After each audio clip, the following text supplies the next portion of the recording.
ስለ ሀገር ውስጥና ስለ ውጭ ሀገር መንጃ ፍቃድ ማወቅ ይፈልጋሉ? እንዲሁም ስለ መኪና ውስጣዊ ክፍልና ውጫዊ ክፍል ማወቅ ይፈልጋሉ? መንጃ ፍቃድስ እንዴት ነው የምናወጣው? የሚለውና ሌሎች ጉዳዮችን መከታተል ይፈልጋሉ? እንግዳውንስ ሚስ ፈንድሻ ዩቲዩብ ቻናል ሰብስክራይብ አድርገው መከታተሉን አይዘንጉ። ላይክ፣ ሰብስክራይብ፣ ሼር፣ ኮሜንት ማድረጉንም አይዘንጉ። ሚስ ፈንድሻ ዩቲዩብ ቻናል ለየት ይላል። እኔ የሚገርመኝ ሹፌር የሚባለው ሁሉ እንዴት ነው ፓርኪንግ የሚያቆመው? የተለያዩ ሹፌሮች እኔ የተለያየ በጣም የሚያስገርም ፓርኪንግ የሚሰሩ አሉ እና በዛ ላይ ቅጣት የሚቀጡ አሉ። አሰላሙ አለይኩም ወራህመቱላሂ ወበረካቱ። ውድና የተከበራችሁ የሚስ ፈንድሻ ዩቲዩብ ቻናል ተከታታዮች እንዴት ናችሁ? በሀገር ውስጥም በሀገር ውጭም ያላችሁት ሁላችሁንም ሰላም ብያለሁ። ሰላምታ ይድረሳችሁ። ዛሬ እንግዲህ በአዲስ ርዕስ በአዲስ ቪዲዮ ብቅ ብዬላችኋለሁ። ዛሬ ይዤላችሁ የመጣሁት ቪዲዮ ፓርኪንግ እንዴት አድርገን ማቆም ያለብን፣ ፓርኪንግ ስናቆም መስመሩን ጠብቀን ነው መግባት ያለብን ወይስ ከመስመሩ ውጭ ነው?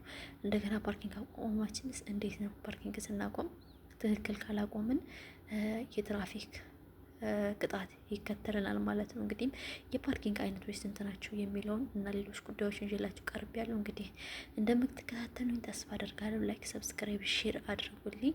ቪዲዮውን ከወደዳችሁት ለጓደኞቻችሁ ሼር አድርጉልኝ። ስለምትከታተሉኝ እና ኮሜንት ስለምትሰጡኝ ቤተሰቦቼ በጣም ማመሰግነው። ክበሩልኝ። እንግዲህ ኢንሻአላህ የፓርኪንግ አይነቶች እንግዲህ በዚህ በአረቡ ዓለም እንደምናውቀው የአራት አይነት ፓርኪንጎች አሉ። ፓራ ላይ ማለት እንደዚህ በምንማርበት ደረጃ በፓርኪንግ ብዙ ሊኖር ይችላል። ነገር ግን እኔ በተማርኩት ደረጃ አሁን ባለሁበት ደረጃ ፓርኪንግ አራት አይነት ፓርኪንግ ነው የተማርኩት። ፓራ ላይ ፓርኪንግ፣ አንግል ፓርኪንግ እና የአካል ጉዳተኞች ወይም ሄንዲኬፕ ፓርኪንግ የሚባልና እንዲሁም ደግሞ አንግል ፓርኪንግ። እነዚህ አራቶቹን ፓርኪንግ ነው የተማርኩት። እንግዲህ በአራቶቹ ፓርኪንግ ውስጥ ምን ያህል ልዩነት አለ? ፓራ ላይ ፓርኪንግ የምንለው አሁን መኪናዋ ያያችኋት ነው። መኪናዋ በአራቱም በኩል ተመሳሳይ ነው። ሁለቱ ጎኑ ተመሳሳይ ነው፣ ሁለቱ ጎኑ ደግሞ ተመሳሳይ ነው። ይሄ እንግዲህ ፓራ ላይ ፓርኪንግ ይባላል ማለት ነው። አንግል ፓርኪንግ የምንለው ደግሞ ለምሳሌ አንግል የምንለው አራት ማዕዘን ሆኖ የምናቆምበት ቦታ ይሁት። አሁን ይሄ ፓራሌ ፓርኪንግ ነው። አሁን የቆመው መኪናው ማለት ነው። ፓራሌ ፓርኪንግ ምን ላይ ነው የቆመው? ቁልቁለት ላይ ነው የቆመው። አብዛኛው ማኑዋል መኪና የምንጠቀም ከሆነ ቁልቁለት ላይ ከቆመ የፊት ማርሽንግ ማለት ነው፣ ወደፊታችን የኋላ ማርሽንግ እንጠቀማለን። የኋላ ማርሽንግ ደግሞ የምንጠቀመው ምንድን ነው? ወደፊታችን ነው የምናደርገው ማለት ነው። የፊት ማርሽንግ የአንደኛ ማርሽንግ ነው የምንጠቀመው። ሶሪ ይቅርታ፣ አንደኛ ማርሽንግ ነው የምንጠቀመው ማለት ነው፣ ቁልቁለት ላይ ከቆምን ማለት ነው። እንዲሁም ደግሞ ለአውቶማቲክ መኪናዎች ላይ ማርሻችንን ዜሮ ላይ አድርገን ነው የምንወርደው። ግን ማኑዋል ለምንድን ነው ካላችሁ አውቶማቲክ መኪናዎች ላይ ዜሮ ላይ አድርገን የምንወርደው? አውቶማቲክ መኪናዎች ድራይቭ ካልናቸው ወደፊት መንዳት ነው ማለት ነው። እንዲሁም ደግሞ ካቆምነው ፓርኪንግ ካልነው እዛው ፓርኪንግ ነው የሚቆመው። ማኑዋል መኪና ግን አንደኛ ማርሽ፣ ሁለተኛ ማርሽ፣ ሶስተኛ ማርሽ እና የኋላና የፊት ማርሽ እያልን የኋላና ከአራት በላይ ያሉ ማርሾችን እየተጠቀምን ነው የምናሽከረከረው ማለት ነው። ስለዚህ ስናቆም አንደኛ ማርሽ አስገብተን ቁልቁለት ላይ ከሆነ እናቆማለን ማለት ነው። ይሄ የምታዩት አውቶማቲክ ነው። ዲ ነው በቃ ድራይቭ አድርገን ነው የምንነዳው። እንግዲህ የምታዩት ፒ ፓርኪንግ ነው፣ አር ሪቨርስ ነው፣ ኤች ኒውትራል ነው፣ ዲ ደግሞ ድራይቪንግ ነው። ዲ ድራይቪንግ የምንነዳው ማለት ነው። እንግዲህ ይሄ ፓራ ላይ ፓርኪንግ የምንለው አንገር ፓርኪንግ የምንለው ስናቆም መኪናችንን በጠርዝ በኩል ማቆም ማለት ነው። ለምሳሌ ቤት አለ፣ አንድ ቤት አራት ማዕዘን አለው። አራት ማዕዘኑ አንግል ይባላል። እንደዛ የምናቆመው እሱ አንግል ፓርኪንግ ይባላል ማለት ነው። አንግል ፓርኪንግ ይባላል። እንግዲህ ምስሉ ላይ የምታዩት መኪና ፓርኪንግ አድርጎ ነው የቆመው። ይሄ ፓርኪንግ ግን ትክክለኛ ፓርኪንግ አይደለም። ለምን? ይሄ የመንገድ ነው። ማንኛውም ሰው መንገድ ላይ ማቆም አይችልም። መንገድ ላይ ካቆመ ወይም የተለያዩ የእግረኛ መንገዶች ላይ ፓርኪንግ ካቆመ እኔ ባለሁበት አገር 200 ሪያል ይቀጣል። ትራፊክ ማለት 200 ሪያል ይቀጣል። እንግዲህ በሀገራችን ይኖራል። የቅጣት አይነቶች አሉ ተዘርዝረው ማለት ነው። መጽሐፍ ካላችሁ በደንብ ያብራራችኋል። በተለይ ክብሮም የሚል መጽሐፍ ካላችሁ እሱ በደንብ ያብራራችኋል ማለት ነው። እንዲሁም ደግሞ አደባባይ ላይ እግረኛ መንገድ ላይ አንድ መንገድ ሆኖ ከአንድ ከላይ ሲመጣ አንድ ከታች ደግሞ ወደ ላይ ሲሄድ አንድ መንገድ ከሆነ እሱ ላይ ፓርኪንግ አድርገን መቆም የለብንም። ምናልባት እንደዚህ አይነት መንገዶች ፓርኪንግ ይኖራቸዋል። አደጋ ከደረሰብን ወይም ከተገጨን ከሌላ መኪና ጋር ተገጨን፣ መኪናችን ፍሬን፣ የተለያዩ ነገሮች ከተበላሹብን ኢመርጀንሲ አንግል የሚባል አለ። ኢመርጀንሲ አንግል ላይ ቁጭ አቁመ ነው መኪናችንን ወይ መካኒክ መጥቶ ያስተካከልና ወይ መኪናችን መነሳት ካለበት ተነስቶ ሌላ መኪና መጥቶ አንስቶ ይወስድልናል። ወይም አለበለዚያው ላይ የሚስተካከል ከሆነ ተስተካክሎ መኪናችን ወደ ነበረበት ወይም ወደ ማሽከርከር ይገባል ማለት ነው። እነዚህ ቦታዎች ላይ አሁን የምታዩት እንግዲህ ፓርኪንግ አቋቋም ይሄ ኤክስ ነው። ይሄ የምታዩት እንግዲህ ፓራላይ ፓርኪንግ ነው፣ ፐርፐስ ፓርኪንግ ነው። ፐርፐስ ፓርኪንግ ማለት ደግሞ የምታዩት ነው እንግዲህ አራቱም ጎኑ ቀጥ ብሎ የቆመ ነው። ብሎ የቆመ ነው። እንደዚህ አርጎ ፓርኪንግ ማቆመት የተከለከለ ነው። ለምን? ይሄኛው መኪናውን ቆልፎ ሄዷል። ቀዩዋ መኪና መቷት እንግዲህ ለመውጣት አስባለች። ሰማያዊ መኪና ደግሞ መኪናውን ቆልፎ ሄዷል። ስለዚህ እንዴት ነው መውጣት የሚችለው? አይችልም። የምታዩት ደግሞ ባስ እየተነዳ ነው። እንግዲህ አሁንም ይሄኛው ፓርኪንግ እዩት፣ ይሄኛውን ፓርኪንግ እዩት። እንግዲህ እንዴት አድርጎ መኪናውን እንደሚያቆም ማለት ነው። ተደርቦ ማቆም የተከለከለ ነው። ሲጀምር ተደርቦ መንዳት እንዲሁም ተደርቦ ፓርኪንግ ማቆም የተከለከለ ነው። በትራፊክ በጣም የተከለከለ ነው። ለምን? አደጋ በጣም ይከሰታል፣ ወይም የመኪና መገጨት ይከሰታል። ተደርቦ አቆመን ፓርኪንግ ሰራ፣ የኛው መኪና ለመውጣት ፈለገ፣ የኛው መኪና ቆልፎ ሄዷል። እንዴት ብሎ ነው ያንን ፓርኪንግ ወጥቶ ወደፈለገበት ቦታ የሚሄደው? ስለዚህ ይሄ የምታዩት ይሄ ደግሞ ፓርኪንግ ይሄ ኢመርጀንሲ ፓርኪንግ ይባላል። የምታዩት አንድ መንገድ ነው ያለው። ነገር ግን አክሲደንት ወይም የተለያየ ነገር ከደረሰበት ይሄ የምታዩት ኢመርጀንሲ ፓርኪንግ የሚባለው ወይም መኪናችን ለተወሰነ ደቂቃ አቁመን እዚህ ጋር ፓርኪንግ ማድረግ እንችላለን። የምታዩት ከጠርዙ ሀቭ የሚባለው ባለውበት ሀገር ነው። በአረቦቹ ጋር ሀቭ ነው የምታቆሙት። 50 ኪሎ ሜትር ነው የምታቆሙት ከጠርዙ ማለት ነው፣ ከመንገዱ ጠርዝ። በሀገራችን ደግሞ የአንድ ስንዝር የእጃችን አንድ ስንዝር የሚያክል ነው የምታቆሙት ማለት ነው። እንግዲህ ቁልቁለት ላይ ሲሆን ወደ ታች እንዳይንሸራተት ድንጋይ የተለያየ ታኮ ነገር እንጠቀማለን ማለት ነው። መኪናችንን የምታዩት የእጅ ፍሬን ነው። ይሄ የእጅ ፍሬን ደግሞ የምንስበው ለአጭር ጊዜ ለመቆም ስናስብ ነው ማለት ነው። አጭር ጊዜ መቆም ስናስብ የእጅ ፍሬናችንን ስበን ሞተራችንን ሳናጥፋ እንወርዳለን ማለት ነው። እዚህ ምስሉ ላይ የምታዩት ደግሞ ይሄ መኪናችን አደጋ ከተፈጠረበት 3 ማዕዘን ከኋላ አቁመን ከ50 ሴንቲሜትር ያህል 50 ሴንቲሜትር ያህል ከመንገድ ውስጥ ከሆነ ማለት ነው። ከመንገድ ውስጥ ከሆነ ከመንገድ ውጭ ከሆነ 100 ሴንቲሜትር ነው የምናቆመው። ከመንገድ ውስጥ ከሆነ 50 ሴንቲሜትር ያህል ራቅ ብለን አቁመን መኪናችን የደረሰበትን ችግር መካኒክ አንጥተን ወይም ራሳችን መስራት ካለብን ሰርተን እናስነሳለን ማለት ነው። የምታዩት አሁን ከመንገድ ውጭ ነው። ከመንገድ ውጭ ከሆነ ደግሞ 100 ሴንቲሜትር ላቅ ብለን ይሄን 3 ማዕዘኑን ይሄ ኢመርጀንሲ ነው። 3 ማዕዘኑን እናቆማለን። 4 ፎቅ ላይቶችን እናበራለን። ፎቅ ላይት ማለት ያደገኛ እንትን በሀገራችን የምንለው ሀዛርድ ነው። ሀዛርድ ማለት አደገኛ የሆነ ነገር ሲፈጠርብን አራቱም ከፊትም ከኋላም አራቱም ማብሪያት ይበላል። ፎቅ ላይት ይሉታል እንግዲህ በአረቦቹ ማለት ነው። የምታዩት መስመር ደግሞ አንቺ መኪና ነጯ መኪና የምትነዳው የተቆራረጠ መስመር ነው ያለው። ይሄ የተቆራረጠ መስመር ምንድን ነው መልእክቱ የሚያስተላልፈው? በዚህኛውም በዛኛውም እያል መንዳት ትችላለህ። ይሄ የምታዩት ደግሞ ድፍን መስመር ነው። ድፍን መስመር ከሆነ ደግሞ ምንም መቅደምም አትችሉም፣ ምንም አትችሉም፣ መቅደምም አይቻልም። እንደገና ከዚህኛው ፓርኪንግ ከቀኝ ፓርኪንግ ወደ ግራ ፓርኪንግ መተን መንዳት አንችልም። እዚህ ጋር የምታዩት የተቆራረጠ መስመር ነው።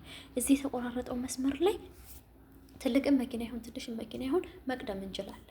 ቀድመን መሄድ እንችላለን። ቀድመን ደርሰን ፓርኪንግ አድርገን ማቆም እንችላለን። ባስም ቢሆን ምንም ቢሆን የተቆራረጠ መስመር ከሆነ ድፍን መስመር ከሆነ ግን መቅደምም አንችልም። እንደገናም ደግሞ ከቀኝም ወደ ግራ ከቀኝ አሁን ብታት ይቺ የተቆራረጠ መስመር ስለሆነ ከቀኝ ወደ ግራ እያለች ትነዳለች ማለት ነው። ግን ያልተቆራረጠ ከሆነ ግን በዛው ባላችሁበት ብቻ ነው የምትነዱት ማለት ነው። ምናልባት መንገድ የሚሰራ ቦታ ምናምን አስቸጋሪ ቦታ ካጋጠማችሁ ሌላም መኪና ቅድሚያ ሰጥታችሁ እናንተ ቀድማችሁ ተከትላችሁ መሄድ ትችላላችሁ ማለት ነው።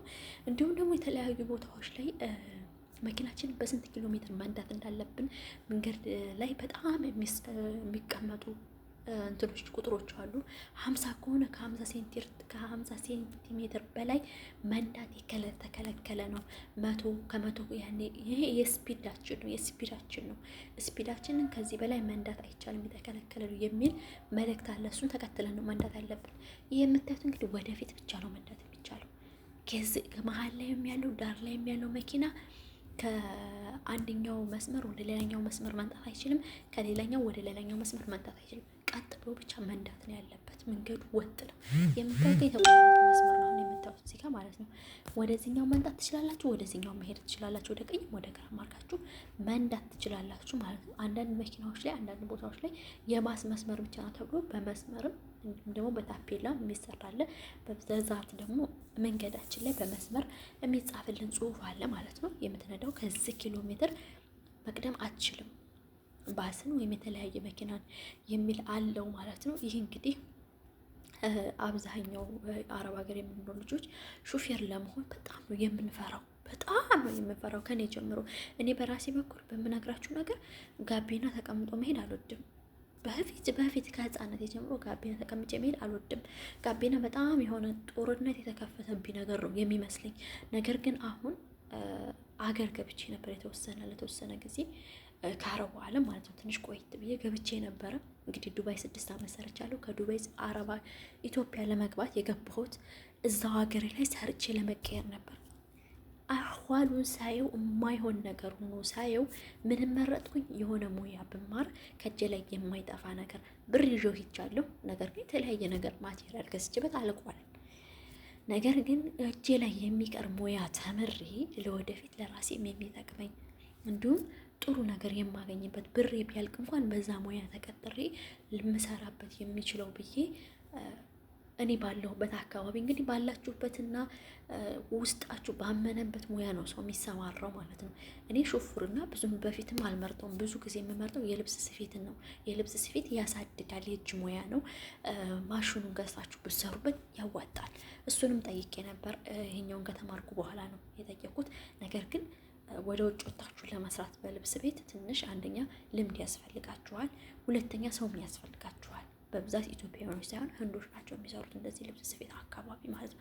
በብዛት የሚመርጡትም ወንድ ነው እንጂ ሴትን አይመርጡም። ምናልባት አብያ የመስራት ችሎታው ካላችሁ እሱ ለእሱ ተመራጭ ልትሆን ትችላላችሁ። እኔ ግን በሹፍርናው ብሰራ ያዋጣኛል ብዬ ወደ ሹፍርና ነው የገባሁት። እንግዲህ መንጃ ፈቃድ የጀመርኩት ማለት ነው። ስለዚህ በውጭም ሀገር መጥቼ እንድሰራበት ሀገሬ ላይም ደግሞ አዲስ አበባ ላይ ትላልቅ አሉ የተባሉ ባሶችን አሁን የሚያሽከረክሩት ሴቶች ናቸው። በብዛት ሴቶች ናቸው። በብዛት ሳውዲ የምትኖሩ ልጆች ታውቃላችሁ፣ ፎቅ ባስ አለ፣ ከታችና ከላይ የሚጭን ባስ አለ። እሱን የሚነዱት ሴቶች ናቸው በብዛት። በቃ ያንን ከሆነ ልማር ብዬ ተምሬ እንግዲህ በዚሁ ሙያ አሁን ወደምኖርበት አገር መጣሁኝ። ሆኖም 1 ዓመት ያህል ቆይቻለሁ። ብዙም አላስተማረኝም ሰውየው፣ ግን በራሴ ልማር ብዬ ቆርጬ ተነስቼ እንደ አጋጣሚ ርዚቄ ስለሆነ ሌላ ሰው እንደ ርዚቄ ነገር ስለሆነ ብዬ በቃ ከፍዬ ልማር የሚለውን አጀንዳ አምጥቼ እንግዲህ አሁን በመማር ላይ እገኛለሁ ማለት ነው። እንግዲህ ወደፊት እኔ ራሴ እያሽከረከርኩኝ የት ቦታ ላይ ነው የሚገኘው ፓርቱ ምን አይነት ነው፣ እንዴት ነው፣ ቀላል ነው ወይ ከባድ ነው ወይ፣ ስንት ብር ጨረሰብሽ፣ ምን ያህል ቀን ሰለጠሽ፣ እንዴት ነው ምናምን የሚለውን እስከነ መንጃ ፈቃዱ እስከነ የከፈልኩት ብር እስከነ ማስረጃው ሁሉንም እዚሁ ዩቲዩብ ቻናሌ ላይ በደንብ አድርጌ እሰራላችኋለሁኝ። እንዲሁም ደግሞ እየቆራረጥኩ በቲክቶክ እለቅላችኋለሁ። ምናልባት የማያውቁ ልጆች እንዲማሩበት ማለት ነው። ብዙ ልጆች አሉ ኢትዮጵያን ጀግና ሹፍርና የተማሩ የምታውቋቸው ልጆች ማለት ነው። ቲክቶክ ላይ ብዙም የማውቃቸው የሉም፣ አልፎ አልፎ ግን አሉ። ሪንጎልድ እሷ ሹፌር ናት፣ ታውቃለች። እንግዲህ ደግሞ ከፋሲካ ጋር የነበረችው ልጅ ስሟን ረሳሁት። አሁን ብዙ ጊዜ እየቀረበች አይደለም፣ ግን ወርቅ ነበረ የምትሸጠው። ሹፌር ሁና ትችላለች፣ መንዳት ትችላለች። ስሟን ረስቼው ነው፣ ይቅርታ። እንደገና ደግሞ አሁን ጉራጌ ጋጋ ሀበሻዋ ኩሩ ሀበሻ የምትለው ልጅ እሷም ዱባይ ላይ ሹፌር ናት። በእጅም የቆጠሩ ናቸው በነገራችን ላይ የኢትዮጵያ ሴት ሹፌሮች ማለት ነው። ወንዶቹ ሊኖሩ ይችላሉ፣ ብዙም ሚዲያ ላይ አይወጡም ማለት ነው። ሴቶቹ ግን በእጅ የሚቆጠሩ ናቸው ማለት ነው። ይህን ያህል በጣም አናሳለን ያን ያህል ማለት ነው። ለማንኛውም ሰው የሰራውን መስራት እንችላለን። እንዲሁም ደግሞ አሁን በቲክቶክ ላይ በብዛት ትንሽ ጓ ያለች የምትናገር ልጅ አለች። ስሟን አላውቀውም ግን እሷ እንደውም ብዙ ጊዜ ለእኛ አረብ ሀገር ለምንሰራ ልጆች ትመክራናለች። ለምንድነው ሹፍርና ማትማሩት? በተለይ ዱባይ ላይ ሹፌር የሚሄድ ነው የሚፈለገው። ስለዚህ ሹፍርና ተማሩ፣ ብራችሁን ላልሆነ ነገር ለወንድም ለምንም ያላችሁ አትጨርሱ ያለች ብዙ ጊዜ ትመክራለች ማለት ነው። እውነቷን ነው። በእውነት እኔ የምነግራችሁ ነገር እቃ ማጠብም ሆነ ቤቱም መሆኑንም ሆነ መስታወት መጥረጉንም ሆነ ሁሉንም ሆነ ማለት ነው 3 ዓመት በቂያችን ነው። በቃ ለተማረ ሰው 3 ዓመት በቂው ነው። በቃ 3 ዓመት ቋንቋ ከቻለ በደንብ መስራት ካወቀ በቂ ነው። ምንም አያደርግለትም። ከዛ በላይ ያለውን ጊዜ የምንጨርሰው እኛ ራሳችንን። ወገባችን እንትን ይላል። እንደገና የተለያየ አካል ጉዳት ነገር ነው የሚደርስብን። በቃ ነገር ግን በሹፍርና ከመጣ ምናልባት ተጨማሪ ስራዎችን ልንሰራ እንችላለን። ነገር ግን እንደ መጀመሪያው እንደ ሰው ቤት አንጎዳም። እውነት እግራችን እስከሚያብጥ ድረስ ስንት ልጆች አሉን። እሺ ያንን ተውት፣ ደሞዙን እሰቡት። አንድ ሹፌር ፐርፌክት ሹፌር ከሆነ ልምዱ ካለው 3,000 እና 4,000 ነው የሚከፈለው። እንደው በዛ ከተባለ 4,000 ነው የሚከፈለው። እስካሁን ዱባይ ላይ ሰምቻለሁ፣ አላየሁም ግን ሰምቻለሁ። 3,000 የሚከፈለው እኔ ባለሁበት ሀገርም እስከ 3,000 እስከ 2,500 ብር ይከፈላችኋል። ፐርፌክት ሹፌር ከሆናችሁ ልምዱ ካላችሁ ማለት ነው። ግን ልምድ ከሌላችሁ 1,500 ይከፈላችኋል። 1,500 ተካፍላችሁ ብትሰሩ ቤት ማጽዳት ምናልባት ሰራተኛ ኖሩ ልታግዙ ትችላላችሁ። ወይም መጥረግ ወይም መወልወል ወይም ልብስ መተኮስ ልታግዙ ትችላላችሁ ኩሽና ውስጥ ገብታችሁ። ነገር ግን ለእናንተ ሙሉ ለሙሉ ስራው አይሰጣችሁም። የእናንተ ስራ ሙሉ ለሙሉ ምንድን ነው? ሹፌርና ሹፌር ነው። ልጆችን ወይም ሴትዮዋን ማምጣትና ማመላለስ ነው። ብዙ ጊዜ ደግሞ አረብ ሀገር ላይ አክሲደንት ያን ያህል አይደለም። አላህ ከዚህ አይነት ነገር ይጠብቀን። ግን አክሲደንት ወይም አደጋ፣ የመኪና አደጋ ብዙም አይደለም። ለምን? ሁሉም አንደኛ ሰልፍ ዲስታንሱን ጠብቆ ነው የሚነዳው። ምን ያህል ርቀት አለው? ከመሀል ላይ 2 ሰከንድ አንድ መኪና የምታዩት መኪና እንደውም አሁን ሰማያዊና ቡኒ ከፊት ያለው መኪና ስንት ርቀት አለው? ሰልፍ ዲስታንስ ማለት ርቀቱ ማለት ነው። 2 ሰከንድ አለው። 2 ሰከንድ። ትላልቅ መኪናዎች ከሆኑ 3 ሰከንድ። አረብ ሀገር ላይ ሁሉም ራሱን ፕሮቶኮል ጠብቆ የሚነዳ ነው። ሁለተኛ የትራፊክ በሌለበት እንኳን ቦታ የትራፊክ ምልክቶች አሉ። የትራፊክ ምልክቶች ተከብረው ነው የምትነዱት። በየቦታው ካሜራ አለ። በየቦታው ስላለችሁ የሌለበትን ቦታ አለ። ግን በጣም አስቸጋሪ የተባለ ቦታ ላይ ካሜራ ተገጥሟል። ማንኛው ጥፋተኛ እንደሆነ አክሲደንት እንኳን ቢከሰትባችሁ እንደኛ ሀገር አጭበርብሮ ሙስና ሰርቶ ምናምን የሚባል ነገር የለም። ካሜራ አለ። ካሜራው ማንኛው ችግር እንደፈጠረ ታይቶ ካምፓኒ ካለው ኢንሹራንስ ካለው የመኪናው አደጋ ከደረሰበት ካምፓኒው ነው የሚያሰራው። ግን ካምፓኒ ከሌለው ምናልባት ሰውየው ወይም ሰውየው ጥሩ ሰው ከሆነ ሰውየው ደግሞ ካልሆነ እራሳችሁ የሚደርስባችሁን ያህል ከፍላችሁ ታሰራላችሁ ማለት ነው። እኔ እስካሁን ባለሁበት ቦታ አልደረሰባቸውም። አንዳንዴ ልጁ ነው የሚደርስበት። ግን ያም ቢሆን ያን ያህል ጉዳት ለሞት የሚያደርስ ወይም የሰው የሚገጭበት ነገር የለም። በነገራችን ላይ እኛ ሀገር ሰው ነው የምንገጫው። እዚህ ሀገር ምናልባት አደጋ ከደረሰ መኪናና መኪና ነው፣ ቆርቆሮና ቆርቆሮ፣ የሰው ነፍስ ይተርፋል። አልሐምዱሊላህ በእኛ ባለንበት ሀገር የሰው ነፍስ እኔ እስካሁን አልሰማሁም፣ በመኪና አደጋ ማለት ነው። እንግዲህ ይሄን ይመስላል። በአጭሩ ልግለጽላችሁ ብዬ ነው። መሀል ላይ ግን ሌላ አስገባባችሁ። እንግዲህ ወደ መኪናችን እንመለስ። እንግዲህ አሁን የምታዩት ይቺ መኪና ወደ ነጭ ወሰዳት ከለር መኪና ፍሬንቻ እያበራች ነው። ምንድነው ይሄ ፍሬንቻ የምታበራው? ወደ ቀኝ ልታጣፍ ነው። ስለዚህ ከኋላ ያለ መኪና ፍጥነትህን ቀንሰህ አሽከርክር እያለች ነው ማለት ነው። ይቺ የምታዩት መኪና እንግዲህ ኢመርጀንሲ ፓርኪንግ ወይም በሚለው ወይም ወደ ኋላ ዙሮ መመለስ የሚባል አለ። ይሄ ዙራ እየተመለሰች ነው። እንግዲህ ዙራ ስለምትመለስ ምንድነው ማድረግ ያለባት? ከፊት የመጡ መኪናዎች ወይም ከዋናው ወይም ከሜን መንገድ የመጡ መኪናዎችን ቅድሚያ ትሰጣለች። ግራ ቀኟን በደንብ ታያለች። ከዛ በኋላ ወደ ማሽከርከሯ ዙራ ትመለሳለች። መመለስና ዙሮ መመለስ የተለያየ ነው። መመለስ ማለት ለምሳሌ አሁን ይህች የምታያት መኪና የተመለሰች ነው። ታርን ይሉታል፣ መታጠፍ ማለት ነው። ጥፍ ትላለች። ዙሮ መመለስ ከሆነ ግን በመጀመሪያ በቀኛችሁ በኩል እየዳንዳችሁ ከሆነ በግራችሁ ዙራችሁ ተመልሳችሁ የምትፈልጉበት ቦታ ትደርሳላችሁ ማለት ነው። እንግዲህ አሁን የምታዩት እዚህ ጋር የተከፋፈለ መስመር ነው። አንዷ መንገድ ይቺ መኪና አሁን የምትቷት ነው ነጭ የወሰዳ መኪና ወደ ሌላኛው መስመር ሂዳ ቀድማ ወይም ሌላ መኪና ካጋጠማት ቀስ ብሎ የሚነዳ መኪና ካጋጠማት ቀድማ የመንዳት ችሎታ አላት ማለት ነው። ቀድማ ወይም የመሄድ ትችላለች ማለት ነው። ይሄ የምታዩት ደግሞ ትላልቅ ከባባድ መኪናዎች የሚሄዱበት መንገድ ነው። ይሄ ማለት ትላልቅ መኪናዎችን መቅደም አይቻልም። በድፍን መስመር ነው የተሳመረው። መቅደም አይቻልም። የሚቻለው የተቆራረጠው መስመር ከመሀለኛውና ከግራ በኩል ያለውን መስመር ትናንሽ መኪናዎች መንዳት ይቻላል ማለት ነው። ትላልቅ መስመሮች መኪናዎች ላይ ግን መቅደም የተከለከለ ነው ማለት ነው። መስመሮች በተለይ ይሄ የትራፊክ መስመሮች፣ የትራፊክ ምልክቶችና የትራፊክ ማብራቶችና የትራፊክ ራሱ የእጅ ምልክቶች እነዚህ ለመኪናችን ዋናና አስፈላጊ ናቸው። ይህ የምታዩት ድፍን መስመር ነው።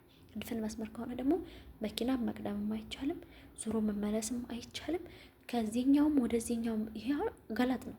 ይሄኛው አሁን የምታዩት መኪና መሀል ላይ የገባችው ገረት ነው የሰራችው። ምናልባሽ ከፊት የሚመጣ መኪና ካለ ትጋጫለች፣ ሌላ አክሲደንት ትፈጥራለች ማለት ነው። በብዛት ሹፌርና መማር የምትፈልጉ ልጆች በተለይ ቴክ ኬር ማድረግ ያለባችሁ ምልክቶች የታይ አካባቢ ነው መቅደም መከተል የምንችለው፣ ምን አይነት ቦታ ላይ ነው የሚከለከለው፣ ስንት አይነት ዲስታንስ ርቀታችን ምን ያህል ሴንቲሜትር መሆን አለበት የሚለውን እሱ ላይ ነው ትኩረት ማድረግ ያለባችሁ። እንደገና እና ሌላውን መኪና ቀድሞ መሄድም ቀድሞ እንትን ማለትም አይቻልም ማለት ነው። የምታዩት መንገድ እንግዲህ አንድ መስመር ነው።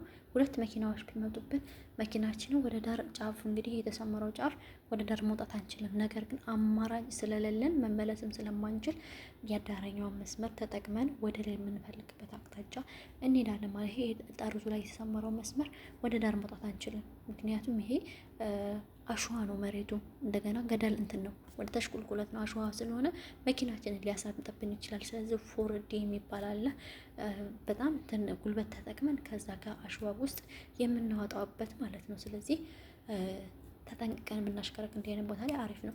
እዚህ ግን የምታዩት እንግዲህ የመንገድ እየተሰራ ነው፣ የመንገድ መኪና እየተሰራ ስለዚህ በዚህ አሁን ድፍን መስመር ነው። በድፍን መስመሩ መቅደም አንችልም። ነገር ግን ይሄ መኪና መንገድ እየሰራ ስለሆነ ከፊት ያለውን መኪና ቅድሚያ ሰጥተን ግራና ቀኛችንን በደንብ አስተውለን እንሄዳለን ማለት ነው። ቀጥለን ስንሄድ ከዚህኛው ከትራክተሩ ካለፍን በኋላ ግን የራሳችንን መስመር ነው የምንጠቀመው፣ የሰው መስመር እንለቃለን ማለት ነው።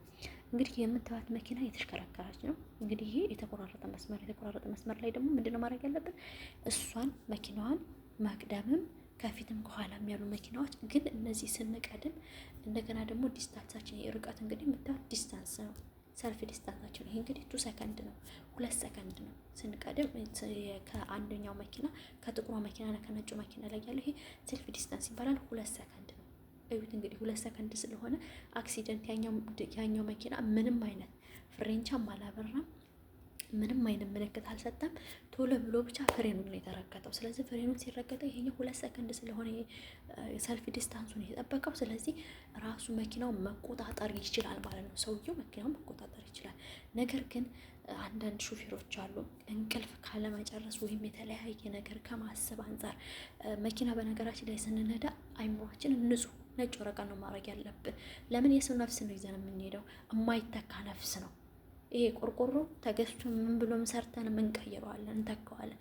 ነገር ግን ነፍስ ወይም የሰው ነፍስ አይተካም። ስለዚህ አይምሯችን ንጹህ አድርገን ነው መንዳት ያለብን። ብዙ ጊዜ ስናስብ ምናምን ወይም ከጎናችን ያለ ሰው አለ ደግሞ አንዳንድ ሰው ዝም ብሎ እንዳወራው የሚውል እንዲህ አይነት ሰው ከጎናችን አድርገን አለመሄድ ነው የሚጠቅመን። ምክንያቱም ሰልፍ ዲስታንሳችንን ከጠበቀን እኛ ትኩረታችን ከፊትና ከኋላ ያለው መኪና ጋር ስፖኪዮ ከሆነ የምንጠቀመው የምናየው በትክክል መኪናችን የመቆጣጠር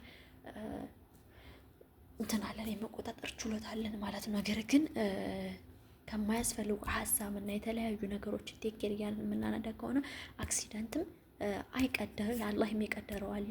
እንግዲህ እኛም ከእኛም ደግሞ የራሳችን ችግር የሚመጣ አለ ማለት ነው። የሚመጣ አለ። ብዙ ጊዜ እንቅልፍ ካለ መጨረስ፣ ሹፌር ከሆናችሁ እንቅልፋችሁ ግዴታ መጨረስ አለባችሁ። ሬስ ማግኘት አለባችሁ። ምግብ መጠቀም አለባችሁ። ምግብ ካልተጠቀማችሁ ሆዳችሁን እያብሰለሰላችሁ ፍሬንና ነዳጅን ላትለዩ ትችላላችሁ። ምናልባት ፍሬን ያስኩ ብላችሁ ነዳጁን ትሰጡትና ከፊት ያለው መኪና ጋር ትጋጫላችሁ ማለት ነው። ስለዚህ ይሄ ነው። እንዲሁም ደግሞ በፀሐይ ጊዜ፣ በደመና ጊዜ እና በዝናብ ጊዜ የምንነዳው መኪና እንዴት ነው? በፀሐይ ጊዜ ስንነዳ እንግዲህ ሁሉ ነገር ሌዚ ነው፣ በጣም ቀላል ነው። ለምንድን? በፀሐይ ነው የምንነዳው። እኛ ምንም ነገር ንጹህ ነን ማለት ትችላላችሁ። በዝናብ ጊዜ እና በደመና ጊዜ እንዲሁም ደግሞ በጉርምታ ጊዜ ስንነዳ ደግሞ እንዲሁም ካፊያ በሆነበት ጊዜ የአፈር ቡናኝ የተለያየ ንፋስ፣ በተለይ ኃይለኛ ንፋስ አውሎ ንፋስ በመጣ ጊዜ የምንነዳቸው የመኪና አይነቶች እንግዲህ በእነዚህም እስኪ ከለጥ ላድርግላችሁ ትንሽ ደቂቃ ረዘም ስለሚል ማለት ነው። እንግዲህ በዝናብ ጊዜ ስንነዳ ዋይፐራችንን እንጠቀማለን። ዋይፐር ማለት መጥረጊያ ማለት ነው። መጥረጊያችንን እንጠቀማለን። ርቀታችንን ደግሞ በጣም በርቀታችንን ሰልፊ ዲስታንሳችን 2 ሰከንድ መሆኑን እንግዲህ አንድ መኪና ስናሽከረክር ከፍተኛ መሆን የለበትም፣ ዝቅተኛ መሆን የለበትም። እኛ አካባቢ መንገድ የሚያሽከረክረው ሹፌር ጋር እኩል ማሽከርከር አለብን። እኩል ካላሽከረከራችሁ እኔ ባለሁበት ሀገር 300 ሪያል ያስቀጣል። ለምን? ከዘገያችሁ ያኛው ሹፌር መቅደም ስለሚፈልግ ወይም የተቆራረጠ መንገድ እንግዲህ የምታዩት የከባድ መኪና ነው። በመሀል ላይ ላቁማችሁና ከባድ መኪና ነው። ከባድ መኪና ደግሞ 3 ሰከንድ ነው። ለምን ትልቅ እቃዎችን ስለሚጭኑ ከባባድ መኪናዎች ቀስ ብሎ ነው የሚሄዱት። እንደ ማንኛውም እንደ ቤት መኪና ምናምን በፍጥነት አይሄዱ። ለምን ክብደት አለ፣ የእነሱ የሚከብዳቸው ክብደት አለ። ክብደት ደግሞ ስንጭን በሌላ ቪዲዮ እመጣላችኋለሁ። የምናስረው ጨርቅ አይነት አለ፣ ቀይ ጨርቅ፣ ነጭ ጨርቅ፣ ጥቁር ጨርቅ። ያኔ ከሩቅ የሚመጣ መኪና ወይም በጨለማ የሚመጣ መኪና እንትን አንጠቀምም፣ ኃይለኛ ማብራት አንጠቀምም። ወይም ኃይለኛ የሚያበራ ማብራት ከጠቀምን ለዛኛው ሹፌር ተጽዕኖ እንፈጥርበትና የተለያየ ወይም ገደል ሊገባ ይችላል ወይ የሆነ መንገድ ሊስት ይችላል። ስለዚህ መጠቀም የለብንም። የምታዩት እንግዲህ 50 ሴንቲሜትር ማለት 2 ሰከንድ የምላችሁ ማለት ነው። መንገዱ መሀል ላይ እንግዲህ ማወቅ ከፈለጋችሁ ደግሞ 2 ሰከንድ ማወቅ ከፈለጋችሁ እነዚህ የሚሰመሩት መስመሮች በነጭ የተሰመሩት መስመሮች እነሱ 2 ሰከንድ ናቸው። ከአንዱ መስመር አንዱ መስመር ላይ ያለው እርቀት 2 ሰከንድ ነው ማለት ነው። በእሱ ማወቅ ትችላላችሁ ማለት ነው። ለማወቅ ከፈለጋችሁ ማለት ነው። እንግዲህ በቀላሉ ይሄም እንግዲህ የሚሰመሩ መስመሮች በነገራችን ላይ የሚጻፉ ቁጥሮች ዝም ብሎ አይጻፉም ወይም ዝም ብሎ አይሰመሩም። መልእክት አላቸው የራሳቸው የሚያስተላልፉት። ስለዚህ መልእክቱን ተጠቅመን እኛም ደግሞ የሚጠበቅብንን ኃላፊነት በትክክል መወጣት አለብን ማለት ነው። እንግዲህ እኔ ሹፍርና አሁን በጣም የወደድኩት ነው። ለምን መሰላችሁ? ከሀገራችን እራሱ አሁን የምታዩት ፓርኪንግ ይሄ በእንትን ነው፣ ፐርፐስ ፓርኪንግ ነው። ቅድም እንዳልኳችሁ 4 አይነት ፓርኪንግ አለ ብያችኋለሁ። ፓራላይ ፓርኪንግ፣ አንግል ፓርኪንግ፣ ፐርፐስ ፓርኪንግ እና ሃንዲኬፕ ፓርኪንግ የሚባሉ አሉ ማለት ነው። እንግዲህ እስካሁን ያሳየኋችሁ ፓርኪንግ ፓራላይ ፓርኪንግ አሳይቻችኋለሁ። እንደገና ደግሞ ፐርፐስ ፓርኪንግ አሳይቻችኋለሁ። ሃንድ ኬፕ ፓርኪንግ እና ፓራላይ ፓርኪንግ ነው የሚቀረኝ ማለት ነው። ሃንድ ኬፕ እና ፓራላይ ፓርኪንግ ነው የሚቀረኝ። እንግዲህ ምስሉ ላይ ታዩታላችሁ ማለት ነው። የምታዩት ደግሞ የዜብራ መንገድ የሚያቋርጥ ሰው ነው። ዜብራ መንገድ ላይ ብዙ ጊዜ ስንጠቀም ለእግረኛ ነው ቅድሚያ የምንሰጠው። ለእግረኛ ከተሻገረ በኋላ ነው እኛ የምንገነደው ማለት ነው። እንግዲህ የምታዩት ደግሞ ሃንድ ኬፕ ፓርኪንግ ነው። ሃንድ ኬፕ ፓርኪንግ ማለት የአካል ጉዳተኞች የሚያቆሙበት ማለት ነው። አካል ጉዳተኞች የሚያቆሙበት ስላችሁ እኛ ጥሩን ማለት መንዳት የምንችል እዚህ ፓርኪንግ ላይ ካቆምን እኔ በምኖርበት አካባቢ 1000 ሪያል ያስቀጣል ማለት ነው። ምስሉ አንደኛ በፒክቸር ተስሎ ሊቀመጥ ይችላል። የፒክቸር ስዕል አስገዳጅ ሆኑ እንደውም እዚህ ጋር ይመጡላቸዋል። እነዚህ እኔ አሁን የጠቀምኳቸው ፓርኪንግ ናቸው። ይሄ እንግዲህ ማቆምም ሆነ ምንም ማድረግ አይቻልም። ይሄ የምታዩት ፓራላይ ፐርፐስ ፓርኪንግ ነው። ፐርፐስ ፓርኪንግ ያልኳችሁ ማለት ነው። ይሄ የምታዩት እንግዲህ ስቶፕ ኖ ስቶፒንግ፣ ማቆም አንችልም። እንደዚህ አይነት ምልክት ያለበት ቦታ ላይ በጭራሽ ማቆም አንችልም ማለት ነው። ማቆም አንችልም። ለምሳሌ እንዲህ አይነት ምልክት የሚጻፉ የት ቦታ ላይ ነው?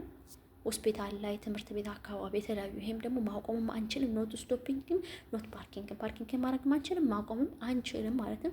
የተከለከለ ነው። ይሄ መስመር የተከለከለ ነው እያለን ትምህርት ቤቶች ላይ፣ ሆስፒታሎች ላይ እና የተለያዩ አካባቢዎች እነዚህ አስቸጋሪ ጠባብ ድልድይ ምናምን የሚባሉ እነዚህ ምልክቶች ጽፎ ይገኛሉ። ይህ የምታዩት ፓርኪንግ ነው። ፓርኪንግ ማለት እኛ የምናቆምበት ቦታ ማለት ነው። የተለያየ መኪናችንን አቁመን እንገባለን የምንፈልግበት ቦታ። ስለዚህ ይህ ፒፕ ተብሎ ከተጻፈ በሰማያዊ ከተጻፈ ወይም ይሄ ምልክት ካለ ፓርኪንግ አድርገን መኪናችንን ማቆም እንችላለን ማለት ነው። ይሄ እንግዲህ የምታዩት ፓርኪንግ እያስገባ ነው። ፓርኪንግ የሚያስገባበት ቦታ ነው ማለት ነው። መኪና ያያችሁት። ቀጣዩ የምታዩት እንግዲህ የሃንድ ኬፕ ፓርኪንግ ነው። ሃንድ ኬፕ ፓርኪንግ ማለት ደግሞ የአካል ጉዳተኞች የሚያቆሙበት ፓርኪንግ ማለት ነው። እንግዲህ በቀይ የሚበራው በደንብ እንዲለይላችሁ ነው። በሌላ ጊዜ እመጣለሁኝ። አስገዳጅ የሚያስገድዱ የመንገድ ዳር ምልክቶች ብዙ አሉ። የሚያስጠነቅቁና ቅድሚያ የሚያሰጡ የሚባሉ ተከፋፍለዋሉ። እነሱን በሌላ ርዕስ በሌላ ዝግጅት ይዣቸው ቀርባሉ ማለት ነው። እንግዲህ የምታዩት ይሄ ሃንድ ኬፕ ፓርኪንግ ነው። ይሄ መኪና ሃንድ ኬፕ ፓርኪንግ ነው የቆሙ ማለት ነው። እንግዲህ ሌላ መኪና ማቆም አንችልም እዚህ ቦታ ላይ። ባስ ፓርኪንግ ማለት የትምህርት ቤት ባሶች የሚሆን የተለያዩ ባሶች የትራንስፖርት ባሶችም ሊሆን ይችላሉ። ይሄ የምታቆሙበት ባስ ብቻ ነው። ሌላ መኪና መቆም አይችልም። ሌላ መኪና ከቆመ እዚህ ጋር ይቀጣል ማለት ነው። ለባስ ብቻ የተፈቀደ ነው። ምልክቱ እያጠቆመን ነው ማለት ነው። እንግዲህ በዚህ መልኩ ነው እንግዲህ የፓርኪንግ አይነቶችን ልናቆም የምንችለው ማለት ነው። የተከለከለ ቦታ ላይ ማቆም አንችልም። ይሄ የምታዩት እንግዲህ ባስ ብቻ የሚያልፍበት መስመር ነው። ቅድም እንደነገርኳችሁ የትም ቀጥ ያለ መስመር ከሆነ ያ የሚሄደው መኪና በቃ መታጠፍም መዞርም አይችልም ማለት ነው። ይሄ መቅደም ምናምን የሚችለው ግን የተቆራረጠ መስመር ከሆነ መቅደምም ሆነ መታጠፍም ሆነ ዙሮ መመለስም ሆነ የሚል ምልክት ይገኝበታል። ያንን ምልክት በደንብ ተጠቅመን የምንፈልግበት ቦታ መድረስ እንችላለን ማለት ነው። የምታዩት እንግዲህ ፐርፐስ ፓርኪንግ ነው። ፐርፐስ ፓርኪንግ እንዳሳየኋችሁት አራቱም ማዕዘን እኩል ይመስላሉ ስታያቸው ራሱ ማለት ነው። እኩል ከፓራላይ ፓርኪንግ እና ከፐርፐስ ፓርኪንግ የተወሰነ ይመሳሰላል። የምታዩት ደግሞ አንግል ፓርኪንግ ነው። ቅድም አሳያችኋለሁ ያልኳቸው አንግል ፓርኪንግ ነው ይሄ ማለት ነው። እንግዲህ አራቱንም የፓርኪንግ ብቻ ገለጨላችኋለሁ። ፓራላይ ፓርኪንግ፣ ፐርፐስ ፓርኪንግ፣ አንግል ፓርኪንግ እና ሃንድ ኬፕ ፓርኪንግ። ይሄ የምታዩት ደግሞ ሃንድ ኬፕ ፓርኪንግ ነው። ሃንድ ኬፕ የአካል ጉዳተኞች የሚቆሙበት ማለት ነው። ትንሽ እኔም ግልጽ ያልሆነልኝ ነገር አለ በዚህ ላይ ግን ሃንድ ኬፕ ፓርኪንግ ሲባል አካል ጉዳተኞች መኪና ይነዳሉ የሚለውን በጭንቅላቴ ብዙ ጊዜ ያብሰለስላሉ። እሱ ላይ እኔም ጠይቄ ለእናንተ መረራችኋለሁ ማለት ነው። የምታዩት ደግሞ ፓራላይ ፓርኪንግ ነው። አራቱም ማዕዘኖች ተመሳሳይ ናቸው። ምንም የተቆራረጠ ነገር የላቸውም ማለት ነው። እንግዲህ የተቆራረጠ መስመር የምታዩት ከዚህ ፓርኪንግ ወጥቶ ወደ ዋናው መንገድ የሚሄድበት ነው ማለት ነው። እንደዚህ አይነት ቦታዎች ላይ አብዛኛው ባናቆም አሪፍ ነው። ፓርኪንግም ቢሆን ግን እነዚህ አካባቢ ህብረተሰብ የሚኖርበትም ይሆናል። የተለያዩ ቦታዎች ነው እንደዚህ አይነት የትራፊክ ምልክት ያለበት ቦታ ላይ ደግሞ ይሄ ማቆምም ሆነ እዚህ ቦታ ላይ ቀስ ብለን መኪና መኖሩን አለመኖሩን አይተን ማለፍ አለብን። ቶሎ ብለን ማቆም ሆነ ፓርኪንግ ማድረግ ደግሞ እንችላለን። ይሄ በጣም ያስቀጣል። በጣም ግር ያስቀጣል። እዚህ ላይ በጣም ያስቀጣል። ሾፌር ተቀጣል። ስለ ሀገር ውስጥና ስለ ውጭ ሀገር መንጃ ፍቃድ ማወቅ ይፈልጋሉ? እንዲሁም ስለ መኪና ውስጣዊ ክፍልና ውጫዊ ክፍል ማወቅ ይፈልጋሉ? መንጃ ፍቃድስ እንዴት ነው የምናወጣው የሚለውና ሌሎች ጉዳዮችን መከታተል ይፈልጋሉ? እንግዳውንስ ሚስ ፈንዲሻ ዩቲዩብ ቻናል ሰብስክራይብ አድርገው መከታተሉን አይዘንጉ። ላይክ፣ ሰብስክራይብ፣ ሼር፣ ኮሜንት ማድረጉን አይዘንጉ። ሚስ ፈንዲሻ ዩቲዩብ ቻናል ለየት ይላል። ስለምትከታተሉኝ ሰብስክራይብ ስለምታደርጉኝ አመሰግናለሁ። ቪዲዮውን ከወደዳችሁት ሌሎች ጓደኞቻችሁ ሼር አድርጉላቸው። ባይ ባይ።